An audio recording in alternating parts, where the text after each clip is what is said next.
To this now, between federal cuts and newly imposed tariffs, some farmers say that they are taking a 1-2 punch that we will all likely feel as well at our kitchen tables.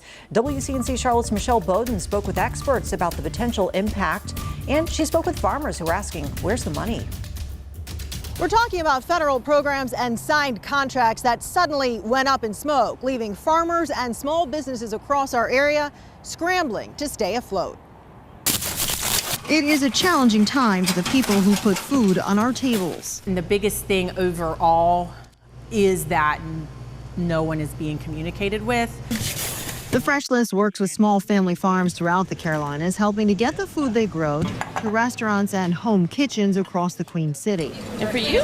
Last year, the Fresh List worked with 150 Charlotte restaurants and almost 200 farmers in the Carolinas. Almost all are now facing uncertain futures thanks to federal cuts. Our contracts for our food purchasing through our federally approved food purchasing were cut for 2025. That program was cut from the budget by the Trump administration, so we won't be able to do the largest volume of sales that we were doing. That amounts to $25,000 a week worth of food that Fresh List was buying for donation, meaning the farmers lose that profit and low-income recipients won't get that food. And those contracts were actually signed back in January and then suddenly canceled. Another issue, U.S. Department of Agriculture grants are reimbursement-based. You're just kind of high and dry. Courtney McAllister is the co-owner of the Country Carrot in Rock Hill and the director of the Catawba Farmers Coalition. All this money has to be spent before you get the reimbursement.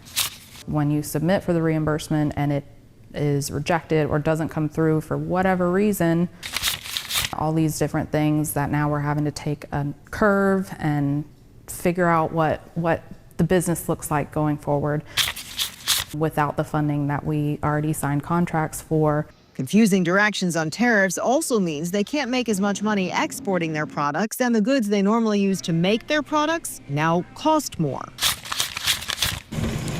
Right now, it's making it difficult for us to have a clear direction on which way we're going. I think it's just the uncertainty and not knowing. It's not even just like day to day, it's hour to hour. Benga Adjalori is the chief economist at the Center on Budget and Policy and Priorities, a nonpartisan think tank. There's paralysis because there's a lot of uncertainty. And so it's one of those things where you're trying to plan for the next harvest season. You're trying to plan about what you need for inputs, fertilizer, and you just have no idea what things are going to cost. And that's the biggest concern. Is like it could cost a certain thing today, and then tomorrow there could be another announcement, and then that's going to cost something different. Before coming to the think tank, the economist worked for the federal government, helping to dole out grants to farmers. A lot of people can't comprehend. These were signed contracts that have been in place in some cases for years, where, as you said, the farmers are doing the work, they're hiring extra staff, they're, buying extra cattle, they're producing more, and suddenly the money they've spent is not being reimbursed, even though it was a signed contract. How can that be? A lot of people just don't really understand how that can actually happen. Actually, I'm confused too, as someone who worked in the federal government, so I'm at a loss too.